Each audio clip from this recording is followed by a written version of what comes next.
લાયક છીએ. 15 વર્ષથી અમારી વ્યાયામ શિક્ષકની ભરતી થઈ નથી.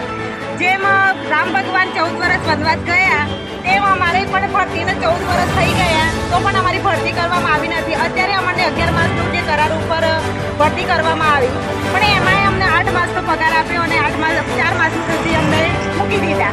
અત્યારે અમારે ક્યાં જવાનું? જ્યારે ભાઈઓ છે એ લોકોને પોતાના પરિવારનું જ્યારે એમને પેલું કરવું હોય એ ક્યાં જાય? અત્યારે કઈ કંપનીમાં નોકરી કરે, ક્યાં મજૂરી કરવા જાય? અમારી કાયમી ભરતી કરો, અમારી એક જ માંગ છે. અમે કાયમી ભરતી નહીં થાય ત્યાં સુધી અમે કોઈ અહીંયાથી ગાંધીનગરથી હટવાના નથી. ક્યાંથી આવે છે બેન? પંચમહાલ જિલ્લા. શું માંગ છે તમારી? અમારી કાયમી ભરતીની માંગ છે. એક જ માંગ છે બધાની? એક જ માંગ. કેટલા વર્ષથી ભરતી નથી થઈ? 15 વર્ષથી ભરતી અચ્છા, બધાની એક જ માંગ છે, કાયમી માંગણી થાય?